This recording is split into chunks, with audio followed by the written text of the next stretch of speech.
America ਅਤੇ Israel ਵੱਲੋਂ Iran ਉੱਤੇ ਜਾਰੀ ਹਮਲਿਆਂ ਦੇ 19ਵੇਂ ਰੋਜ਼ ਜਿਹੜਾ सूरत हाल होर भी संगीन हो गई है, जदों कि ईरान ने अपनी आला क्यादत की जी शहादत हुई है अली लारेजानी की, उसका बदला लैन का भी ऐलान कर दिया है। रिपोर्ट में दसिया जा रहा है कि इसराइली हमले ईरान के सिक्योरिटी चीफ अली लारेजानी जोड़ा है बसीज फौज के जोड़े कमांडर ने गुलाम रजा सुलेमानी वो शहीद हो चुके हैं, जिसनों ईरानी हुकूमत लिए एक वड्डा धचका समझा जा रहा है। ईरानी वजीर खारजा अब्बास अरागची ने आख्या कि ईरान का सियासी निज़ाम मजबूत है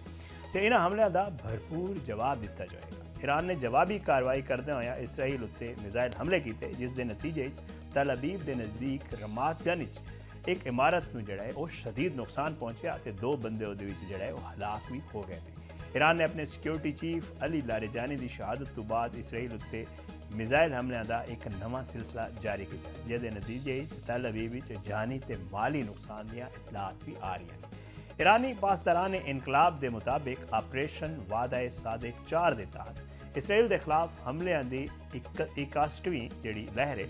वो शुरू की गई है, जिस मुख्तलिफ किस्म के मिसाइल दागे जा रहे हैं। बयान दावा किया गया कि 100 तो वध फौजी तो सिक्योरिटी अहदाफ को असी निशाना बनाया।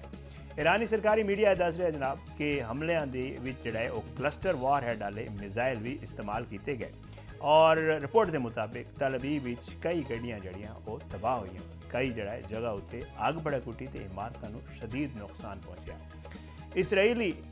जोड़े उत्थे मीडिया के जराए ने उन्होंने मुताबिक इन्होंने हमले घट तो घट जोड़ा है तकरीबन 2 बंदे वो हलाक हुए हैं, जदों कि होर नुकसान दी तफसीलात भी सामने आने की जोड़ा है वो तवक्को है।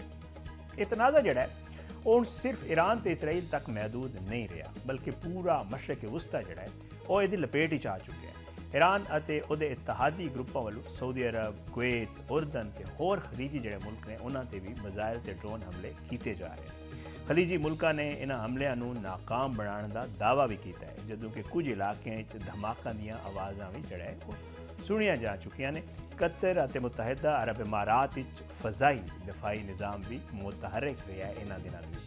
और अमरीका इस जंग के असरात भी हूँ जोड़ा है वो सामने आना शुरू हो गए। इंसदाद दहशतगर्दी के एक आला अहदेदार जिन्हों का नाम जो कैंट सी उन्होंने भी इस्तीफा दे दिता और उन्होंने आख्या कि यह जंग इसराइल के दबाव की वजह तो शुरू की गई है। दूजे पासे अमरीकी सदर डोनाल्ड ट्रंप ने नेटो इतिहादी मुल्कों नाल जापान, आस्ट्रेलिया ते जनूबी कोरिया नूं तनकीद का निशाना बनाया कि उन्होंने जंग खातिर खा हिमायत सानू फराहम नहीं की।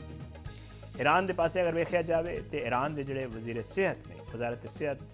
वो दसिया है कि जी 28 फरवरी तो जी है साड़ी हमले साढ़े ते किए जा रहे हैं, ये हुण तक तकरीबन 1400 तो वध बंदे जोड़ा है वो जा बहक हुए हैं तो 18,000 तो वध लोग जोड़ा है इन हमलों के जख्मी हो चुके हैं। ईरान ने एक शख्स को मुसाद लई जासूसी के इल्जाम सजाए मौत भी दे दी है। इस इलावा अबनाए हुरमज़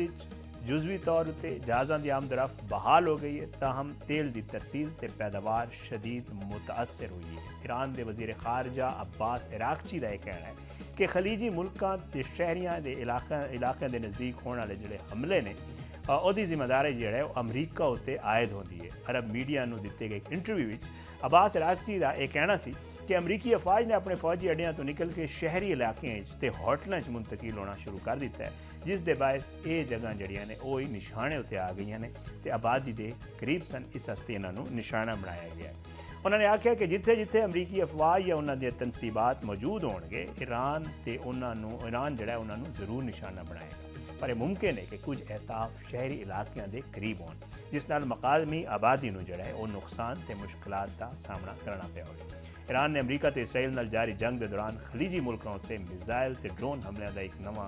जोड़ा सिलसिला है उन्होंने तेज़ किया हुआ है और जिस दे बायस पूरा खिता कशीदगी की लपेट आ गया है। रिपोर्ट के मुताबिक कतर, मुतहदा अरब इमारात, कुवैत, सऊदी अरब ते बहरैन ने हालिया जोड़ा है ये जोड़ा टाइम है वो कई मिसाइल ते ड्रोन हमलों को नाकाम बनाने का दावा किया है और कतरी वजारत दफा के मुताबिक एक मिसाइल को फिजाई तबाह भी कर दिता गया, जदों कि कुवैत दी नेशनल गार्ड ने एक ड्रोन मार गिराने की तस्दीक भी की है। मुतहदा अरब इमारात